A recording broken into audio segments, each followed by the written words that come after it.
my life's journey, and my wife and I are now both 50 years old, and we've known each other since our high school days.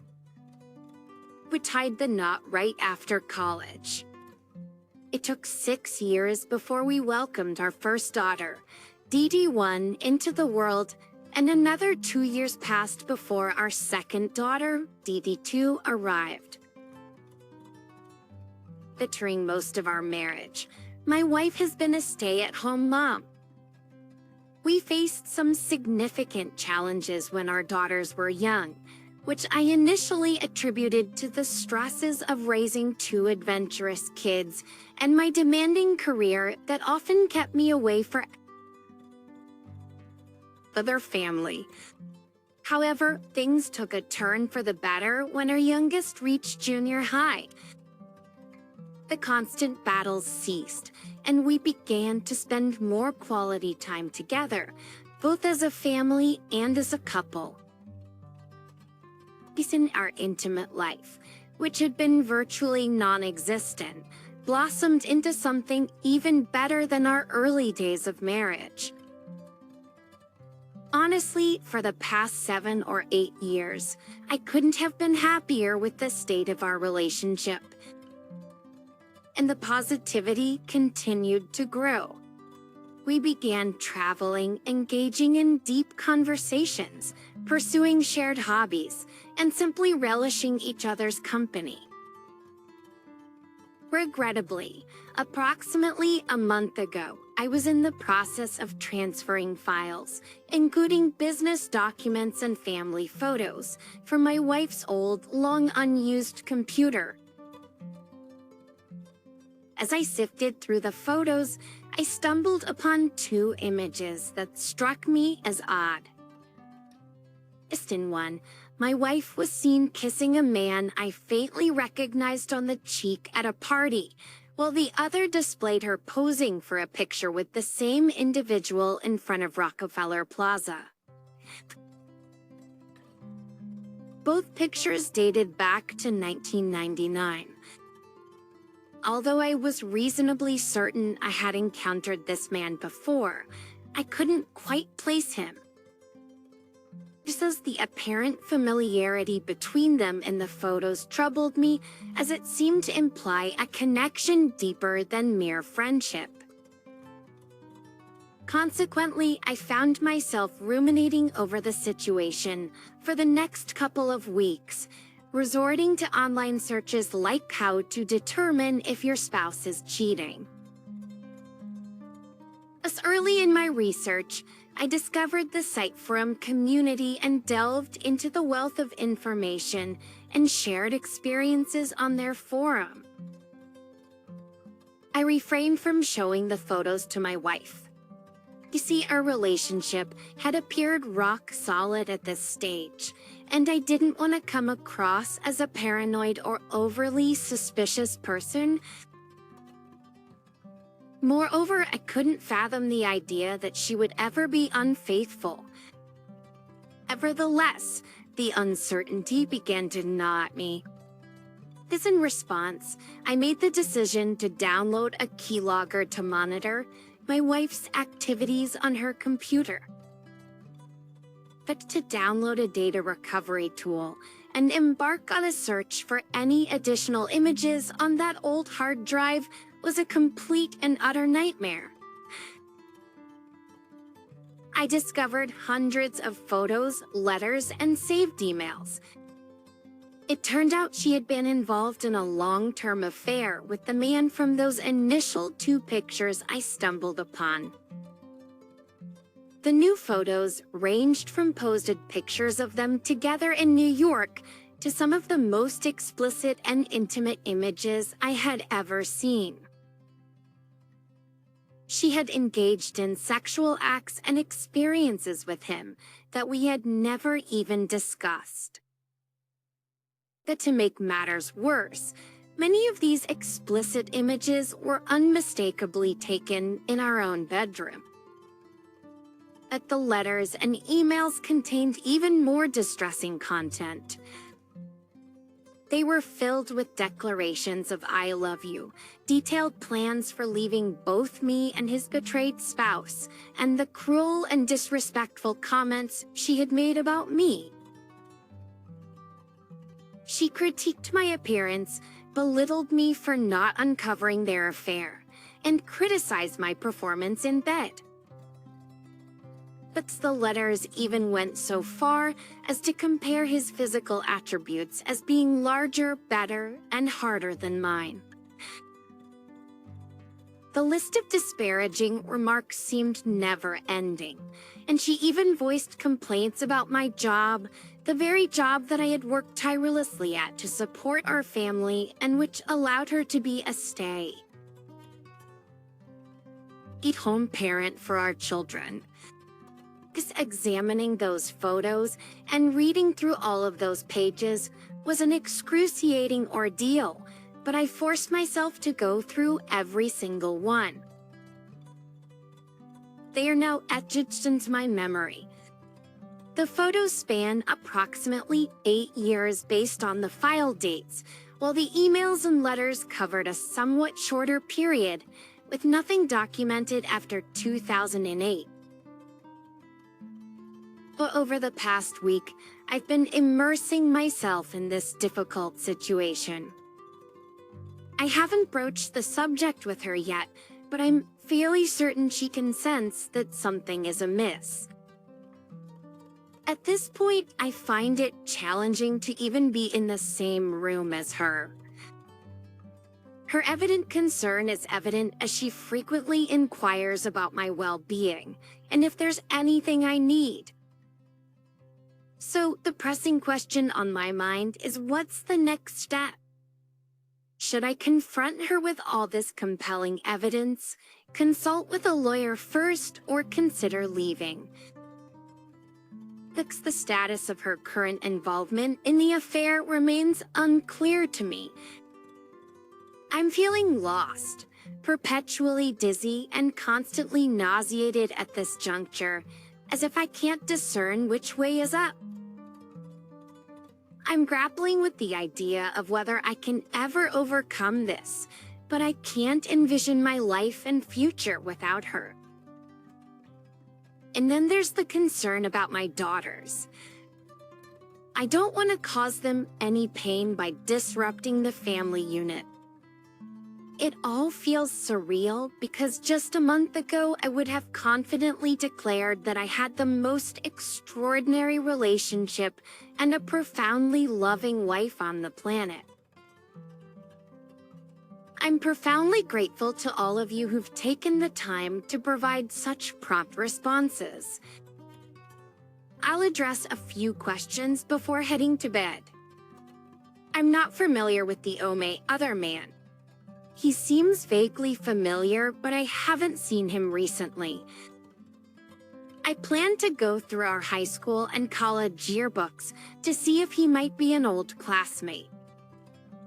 My daughters are in their 20s and currently attending college. They're both strong and independent, and my primary concern is to prevent any issues between my wife and me from negatively affecting their studies. Thanks to your kind responses, I've decided to consult with a lawyer tomorrow. I've already conducted research on local family lawyers who specialize in divorce and have received several recommendations. I deeply appreciate everyone's thoughts and suggestions. It's incredibly challenging to think clearly right now, so I'm grateful for any help. I'll try to check in again tomorrow, especially after my consultation with the lawyer. Once again, thank you to all who have responded. The support I've received is truly remarkable. I have a meeting with a lawyer in a few hours, and I'm unsure of what to expect. I'll update on the situation. Unfortunately, it seems that both of them use disposable email accounts for their communication. His was an AITA account with a string of numbers in the address, while hers was a Hotmail account. CP actions. I even attempted to send an email to his account, but received a notification that it couldn't be delivered. What struck me was how infrequently they referred to each other by name in their messages. She mentioned him by name only a couple of times, calling him Michael. As many have recommended, I'm going to set up an appointment with my physician to undergo testing. Sleep has been a major challenge for me. The images keep intruding on my thoughts, as though my mind has strung them together into an incessant movie reel. This is especially pronounced when I'm lying in bed trying to drift off to sleep. My appetite has been virtually non-existent in recent days. The suggestion of trying protein shakes sounds like a good idea, and I'll give that a shot. 8. I'm making a conscious effort to stay hydrated, as I've seen many people suggest that. I'm certain that a divorce would have a significant financial impact, since my wife has been a stay-at-home mom and hasn't worked since our first daughter's birth. And although she has a degree, she's never really used it. I wasn't aware that adultery could potentially affect alimony. I apologize if my responses appear fragmented. I wanted to address some of your questions before heading to the lawyer's office. I've taken the rest of the week off to try and regain some clarity. Thank you once more for all your assistance. Quick update. I had an extensive discussion with the family attorney. That's it in my state. If I opt for divorce, it requires 1 year of separation before divorce proceedings can begin. The lawyer recommended consulting with my CPA and financial planner to compile a list of assets and determine which ones would be subject to property division. It seems that my situation is further complicated by trust funds in both mine and my daughter's names, which will keep me occupied for some time. I truly appreciate the valuable advice. I wouldn't have thought to go through a phone and credit card records without your guidance. Additionally, I followed the advice of several posters and picked up 3 voice-activated recorders, VARs, on my way back from the lawyer's office. Regarding a good location for a VR, someone mentioned her car. Are there any other suggestions for suitable places? I might utilize my insomnia to go through her iPad and phone tonight. She no longer uses a traditional computer since she got her first iPad. I will also explore this doctor phone solution. I must admit, I'm struggling with the whole covert operation aspect of this situation. I've always strived to be honest and transparent throughout our marriage. While I acknowledge that I'm not perfect, I don't engage in dishonesty. Consequently, concealing information and engaging in secretive actions behind her back is emotionally painful in its own right. I'm perplexed at how she managed to do it so effectively and for such an extended period. It's as if our entire marriage was built on deception, and I'm left feeling like I don't truly know who my wife is. Once again, thank you to everyone for your valuable insights. It's reassuring to have your collective experience to rely on. I'm truly sorry to hear that you're going through this difficult situation. Do you recall her visiting New York City during that period? Additionally, Although it's a sensitive topic given the circumstances, do you think the timing might warrant DNA testing of your children? I hope it doesn't come to that. She did visit New York Select several times with a group of girlfriends when my kids were younger. However, she stopped spending time with them many years ago, as I always considered them a negative influence. Leaving that group certainly appeared to have a positive impact on our relationship.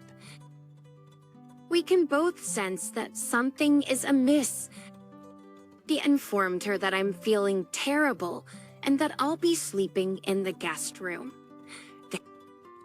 I have a doctor's appointment scheduled for next week.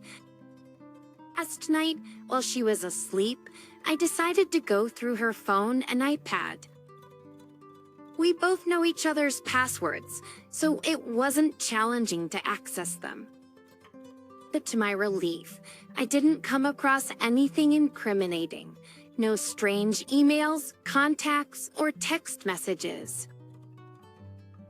I also checked all her apps, considering the possibility of fake apps, but they all seemed legitimate. She hasn't been particularly active on social media. She has Facebook and Instagram apps mainly for keeping up with pictures our daughters post. I examined both apps, and she hasn't posted anything on either of them in over a year. While I'm not a regular user of Facebook or Instagram, I conducted a bit of exploration with the assistance of Google and couldn't find any unfamiliar friends or messages. I even randomly checked some of her friends to see if there were any connections to someone named Michael. The only one I found was a 10-year-old grandchild, clearly not a potential affair partner. Meticulously reviewed all the phone bills I've preserved, spanning approximately 5 years.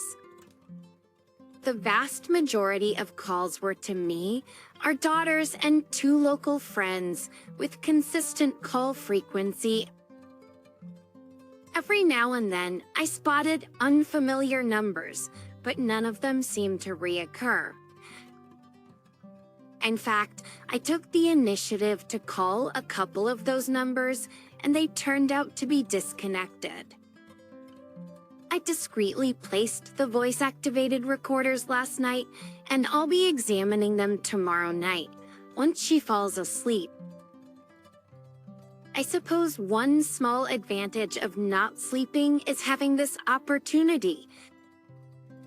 Next on my list are the examination of old credit card statements. Regarding therapy or counseling, I haven't come across any evidence of payments or insurance filings in my research. I've been married for quite a number of years, and I've started considering the possibility of her seeking professional help. Once again, I'd like to express my gratitude for your ongoing support. It's been a much-needed source of positivity during an otherwise distressing period. It's almost as if you can read minds. I did come across some old explanation of benefits, EOBs, from our health insurance provider, which indicated counseling sessions that took place 6 and 7 years ago. I've never attended any counseling myself, so it must have been either my wife or our daughters. I can't distinctly recall anyone mentioning therapy in the past, but I'm beginning to doubt my sleep-deprived memory at this point. As I was digging through old credit card receipts, I dozed off and woke up with a blank mind. Up with a blanket draped over me. I suppose she must have found me asleep. Nevertheless, I managed to go as far back as 2012 without spotting any red flags. There were no unaccounted for hotel charges during that time, and no strange purchases that I could discern. I'm planning to check the voice-activated recorders tonight, although I'm starting to feel like I might reach a breaking point if I'm not careful. Taking a brief break to walk on the treadmill and watch Stranger Things might provide some physical activity and help me sleep better. I can never express enough gratitude for all of your responses. Please understand that I've been heavily reliant on your advice and support throughout this challenging week. I checked the voice-activated recorders last night. The one placed in her car only recorded her singing along with the stereo. The one inside the house captured some brief conversations with me and a phone call to one of our daughters. I'm beginning to think that there might not be any more information to uncover without launching extensive investigations. The ongoing secrecy and sneaking around are taking a severe toll on my mental well-being. This afternoon, I decided to confront her. Many of you have provided excellent advice on how to approach this conversation. I'll simply show her the NYC kiss photo and tell her that I'm aware of Michael. To address a few questions. My state does have an alienation of affection law, but it's apparently challenging to enforce.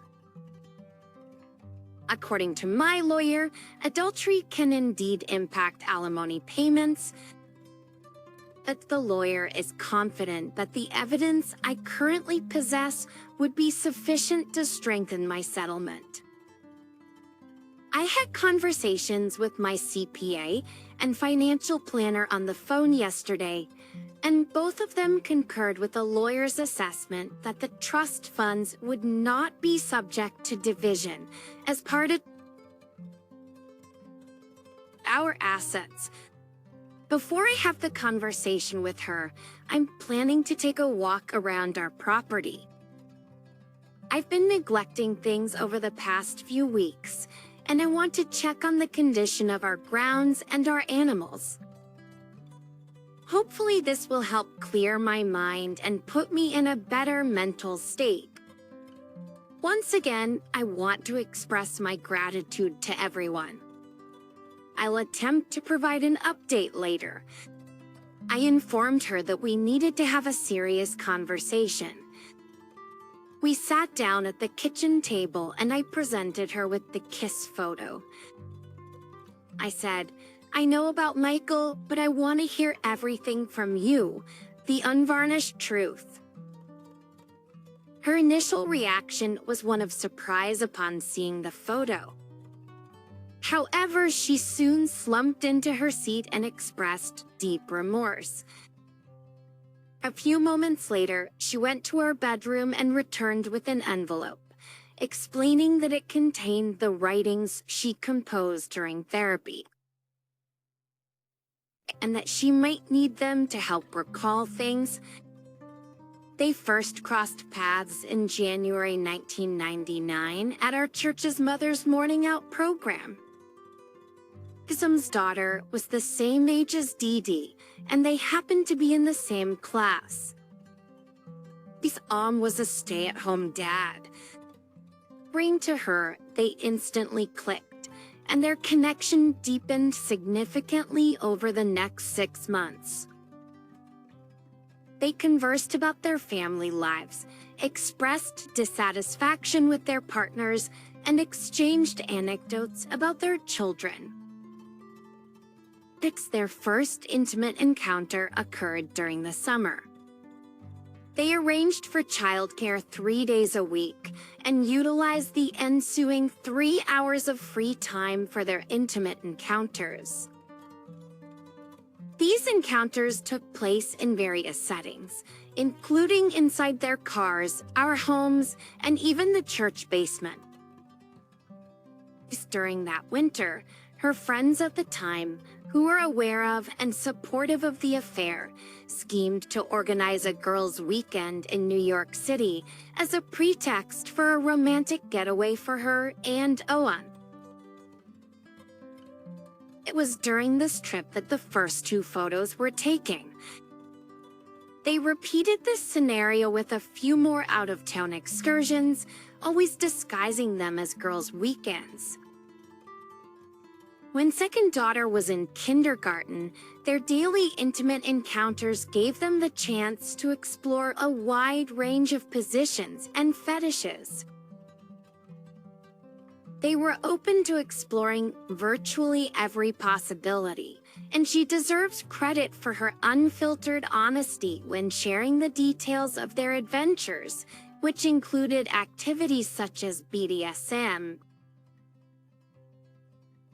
costumes, roleplay, and anal play. Among others, she continued to mention her awareness that hearing it was causing me distress. Evidently, my expression conveyed physical discomfort. She persistently offered to halt, but I found it difficult to articulate my thoughts. Instead, I non-verbally indicated for her to proceed. Eventually, they came to the realization that they were deeply in love. They painted negative images of their respective spouses to each other, casting us as the villains in their stories. Eventually, according to her, it reached a point where they were indulging in fantasies of escaping together. In February 2008, a tragic motor vehicle accident took the lives of Amayabs and his daughter. First, their vehicle skidded off an icy road and tumbled down an embankment into a river, abruptly putting an end to the affair. She was left utterly devastated by this turn of events.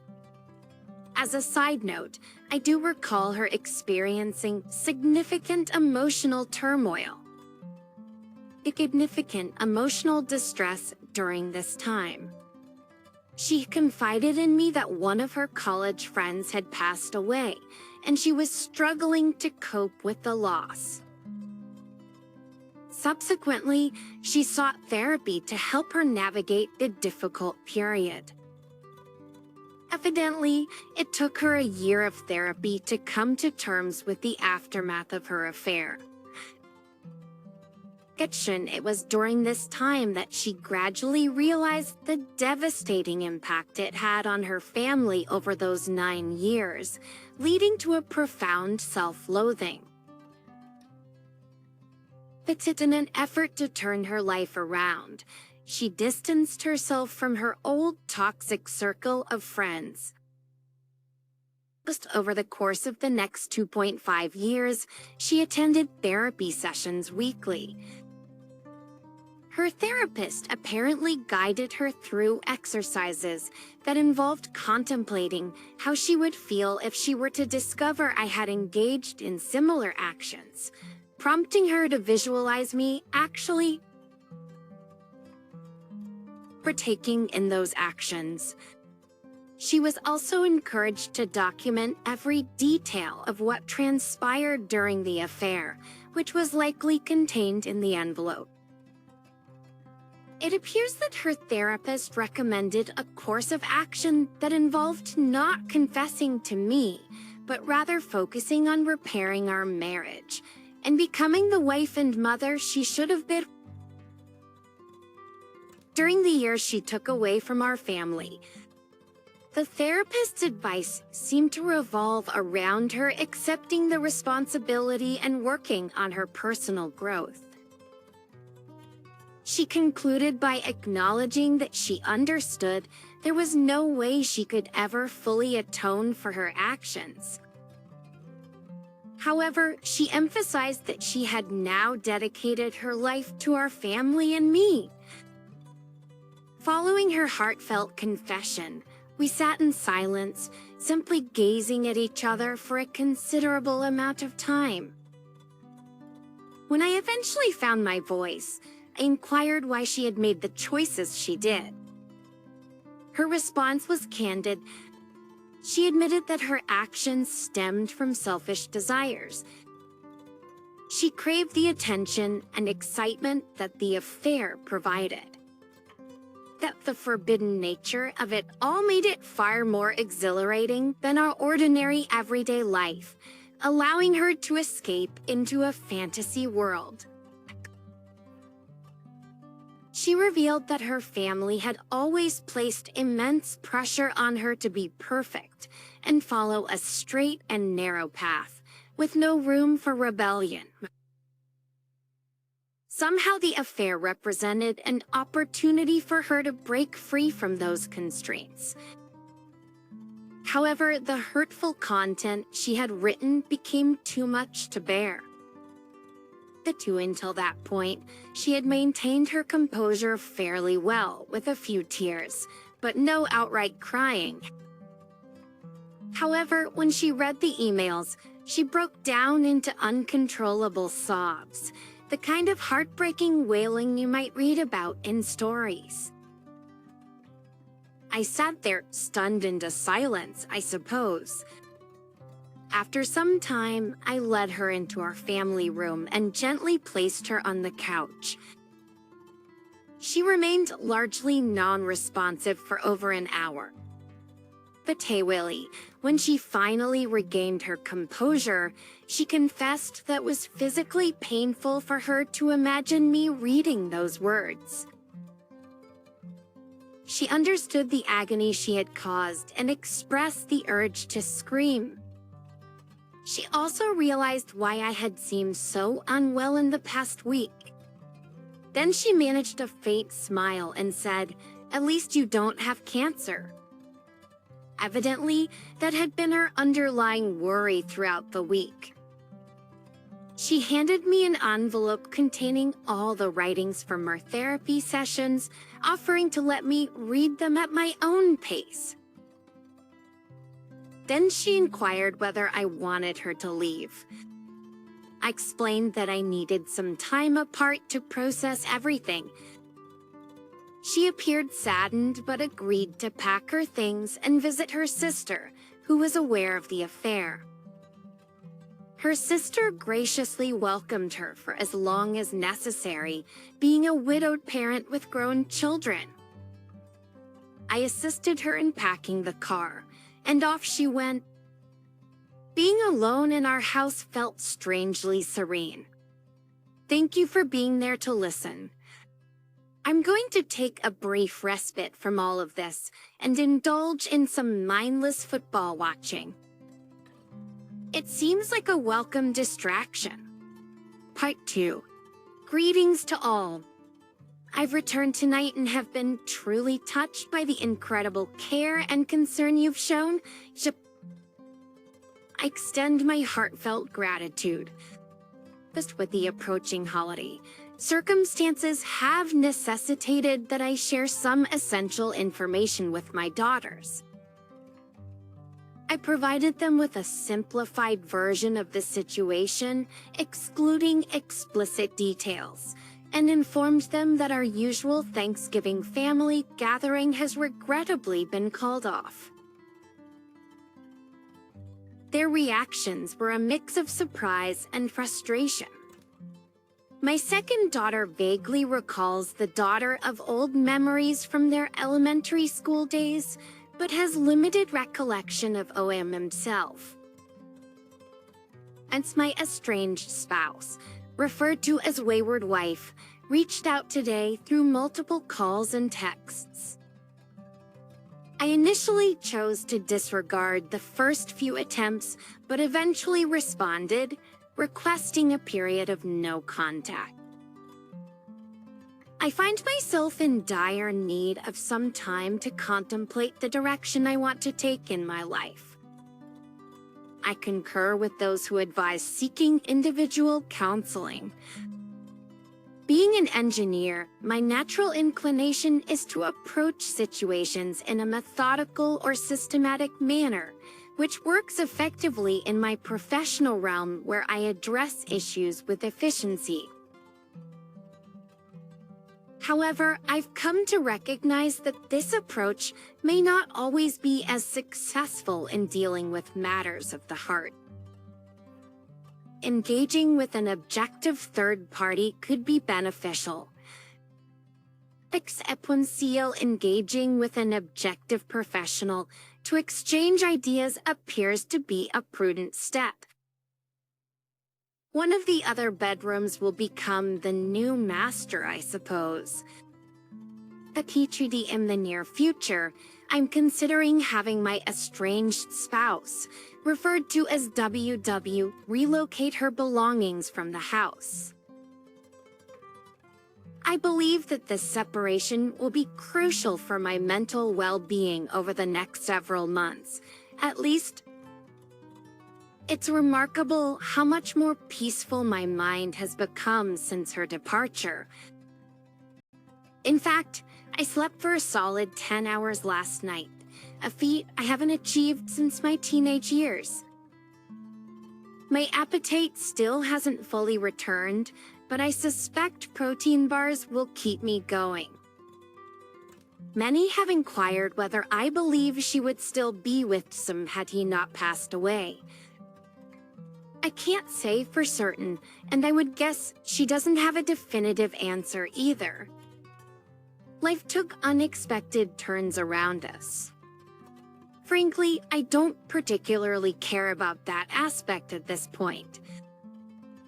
What holds significance is the 9 years of infidelity and deception that actually transpired. I suspect that alone might be too much for me to overcome. I'm eagerly anticipating my return to the office tomorrow, where I can engage with the kind of challenges I'm more proficient at resolving. Strangely, I've maintained a sense of calmness since I confronted her on Friday, though it feels like it was longer ago. I refrained from using profanity or name-calling during our conversation. In fact, for much of her explanation, I found it difficult to speak at all. Well, I was starting to feel anger build up late last week. A significant portion of that growing anger appears to have dissipated. I also spoke with my daughters again. Both of them have chosen not to communicate with my wayward wife, WW. I asked them not to forsake her. After all, she is their mother and the only one they'll ever have. But despite that, both of them have decided to come and visit me for Thanksgiving. I'm immensely grateful for their support. The holiday would have been an exceptionally lonely one with just me and the animals. Just had a wonderful afternoon today.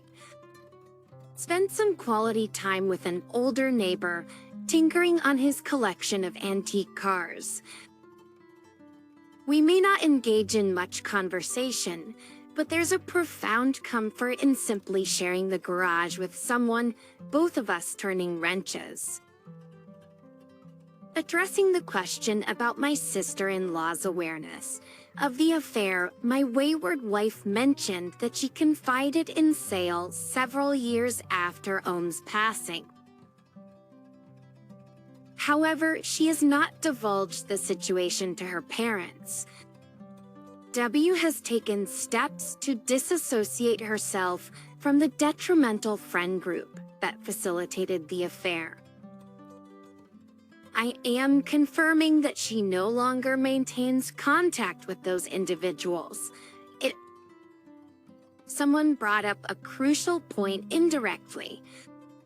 Historically, I have been responsible for managing our finances.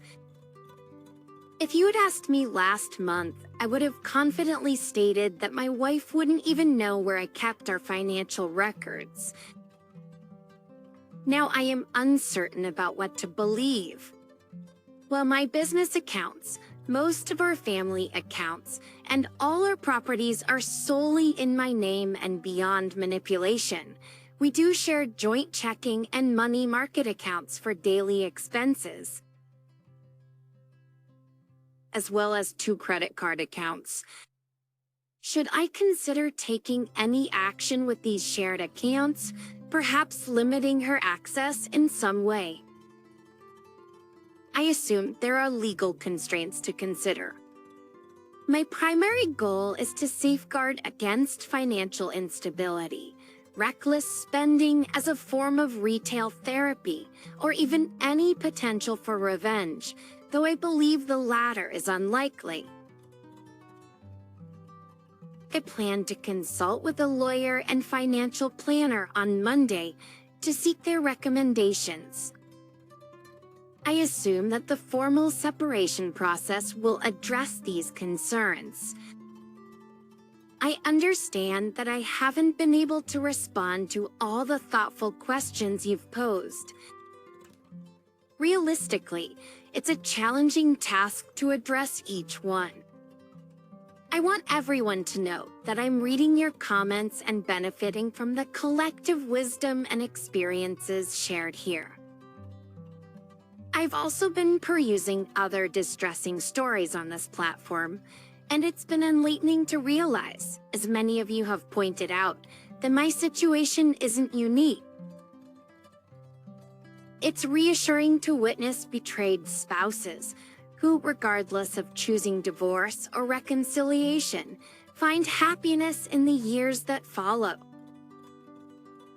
A brief reflection before I turn in for the night. I never noticed how prevalent infidelity themes are in popular media, in movies, TV shows, news, and novels.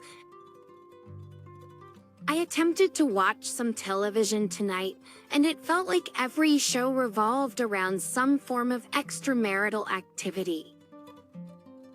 This began to make me feel anxious and irate, so I eventually gave up on it. I may have to stick to sports programming for a while. I've commenced the search for an apartment or townhouse for my wayward wife to relocate to. There are several reasonable options in a nearby town with a local college. A number of individuals have suggested that she should seek employment, and after some consideration, I tend to agree. While nothing is set in stone, it's possible she may need to support herself in the future. However, I'm unsure about how to broach this topic with her. Perhaps it could be incorporated into the separation agreement.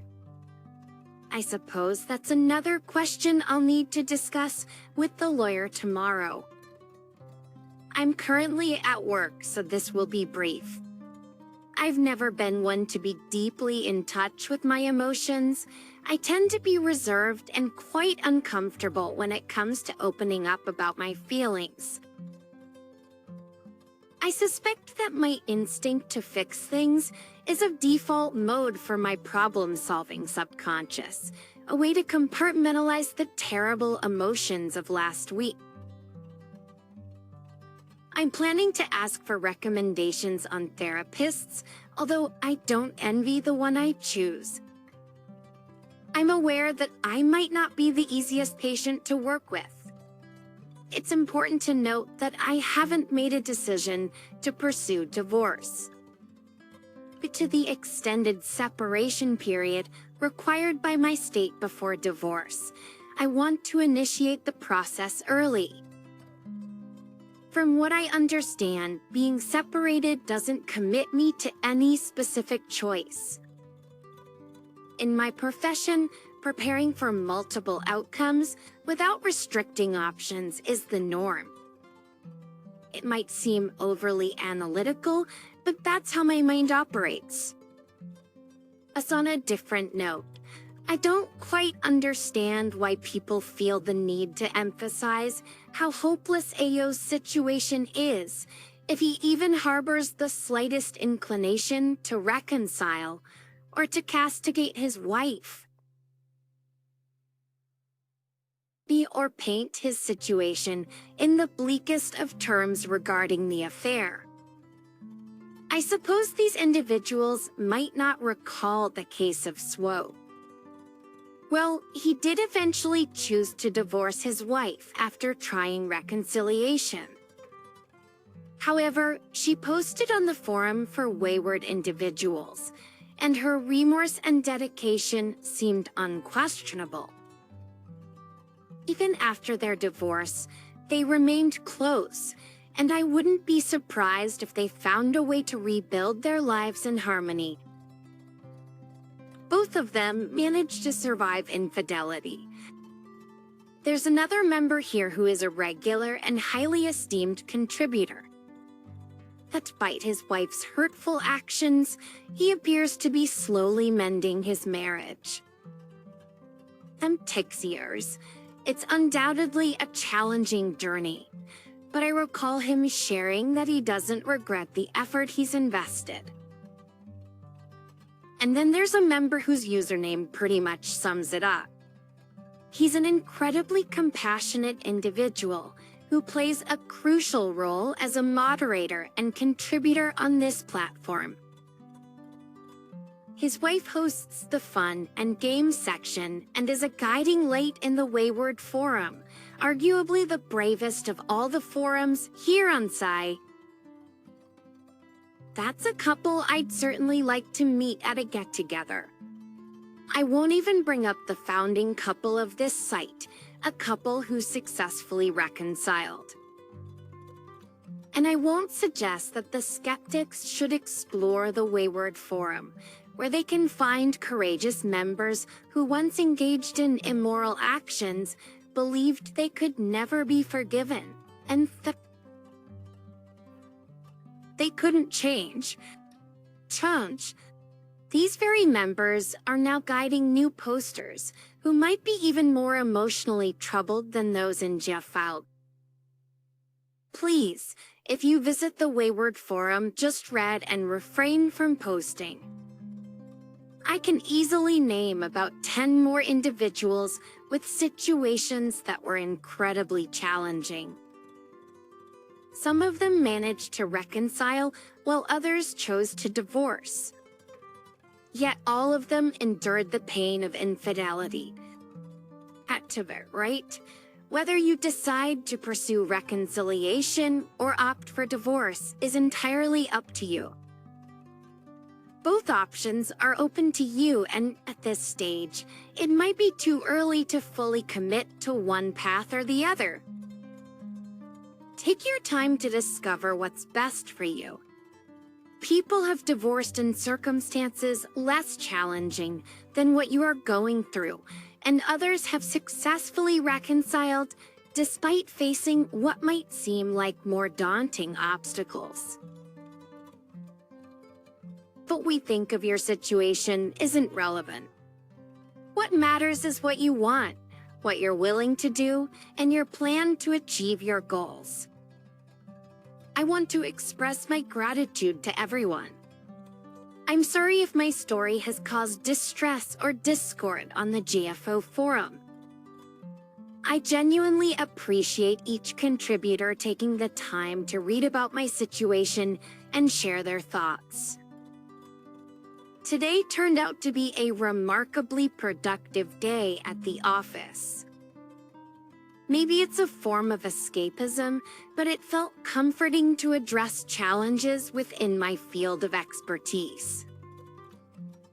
I compiled a short list of potential counselors based on recommendations from friends and online reviews, and I'll start making calls tomorrow. My lawyer requested and obtained, with my consent, an executive summary of my personal and business finances from my CPA. Hopefully, this will enable him to make some financial projections for the event of a potential divorce. Some of the comments from the lawyer were concerning. I had assumed that my businesses would be secure, but now I'm uncertain. It would be disheartening to lose everything I've diligently built over the past 2 decades, in addition to losing my wife and marriage. This whole process is just incredibly disheartening. It feels outrageously unfair in every aspect. The life was splendid just a month ago, and now it's as if I've been hit by an overwhelming wave of difficulties. Find solace in doing or thinking about something else, which perhaps explains why I keep jumping from one new task to the next. Apologies for the rambling. I need to grab my protein bar before bedtime. Yum! Good night, everyone. I had my doctor's appointment and briefed him on my situation. He mentioned that the chances of finding anything treatable this far along are slim. Treatable symptoms this far out from the affair are slim. However, he conducted a comprehensive panel of study screening tests and performed a thorough physical, mentioning that I'm in good shape for a 50-year-old. You see, on the downside, it looks like I'm due for a colonoscopy, given the family history of colon cancer. Bummer. The doctor also provided a counselor recommendation and offered to make a referral, which I graciously accepted, adding the name to my list. I managed to reach out to most of the therapists on my shortlist, though a few were already closed for the holiday weekend. In the end, I decided to schedule an appointment with the one recommended by my physician. I spent some time at work and then headed home to tidy up in preparation for the girls' arrival tomorrow. I'm eagerly looking forward to their visit. We're planning to fry a turkey, so wish me luck. My wayward wife sent me an email inquiring about my well-being and whether there's anything more she can do for me beyond maintaining no contact. She expressed her understanding of my need for solitude and is prepared to wait as long as necessary. Interestingly, she mentioned that she's going to resume therapy in the meantime. She appears to be particularly concerned about my eating habits and offered to store some meals in the fridge while I'm away from the house. I haven't responded yet, but a few members have brought up the potential awkwardness of the girls visiting me without seeing her. I'm undecided about whether I should reach out to her to make plans or allow my daughters to work things out on their own. While I appreciated the offer to bring food, I couldn't help but think of the caution about Greek-sparing gifts. I came across the ICR thread for those who found out years later. It's disheartening to see how many people have experienced similar situations. My heart goes out to everyone on this site. I've started to experience a strange sense of numbness. I suspect I'm unconsciously avoiding thoughts about the affair and my wayward wife during the day. That's one of the reasons I'm making an effort to write in this thread every day. It compels me to confront my feelings and not simply hide from them.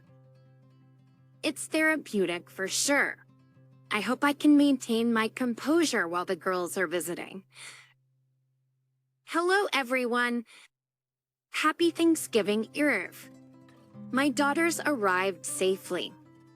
I've been quite busy helping them get settled into their old rooms and strolling around our property. Their immediate desire is always to visit the animals whenever they return home. We haven't broached the topic of separation yet. I believe everyone is exhausted and willing to postpone that discussion. The discussion can wait until tomorrow. a few individuals inquired about the progress of my lawyer's review of our financiers. I checked with him today, and he's still in the process of untangling some complexities. Interestingly, he and my CPA are working together on their. I don't anticipate them finishing this task until after the holiday.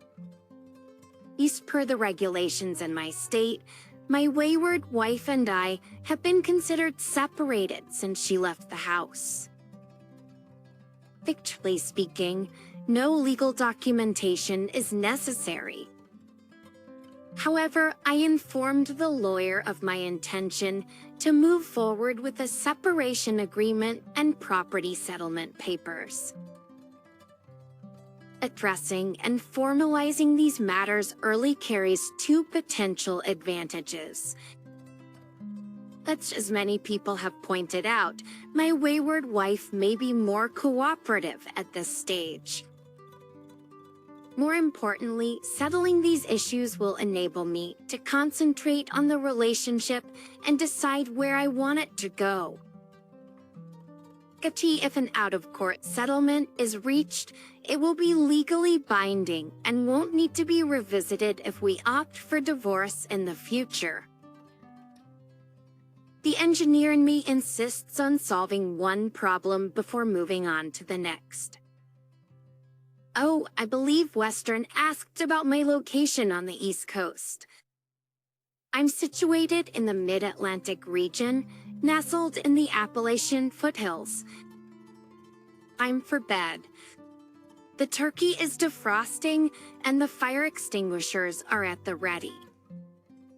I hope all my American friends have a wonderful Thanksgiving tomorrow. Just checking in. I'm having a delightful holiday with my daughters.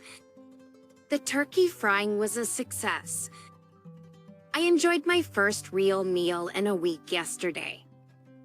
My second daughter and I rose early and went hunting today, a long-standing tradition. My second daughter has always been more of a daddy's girl, after all. Although we didn't catch anything, we had plenty of time to talk. She is considerably more furious about my wayward wife's affair than my first daughter. In fact, my second daughter still refuses to speak with her mother. My first daughter paid a visit to my wayward wife and sister-in-law this morning while we were out hunting. She didn't share much about her visit, so I'm uncertain about what transpired during their conversation.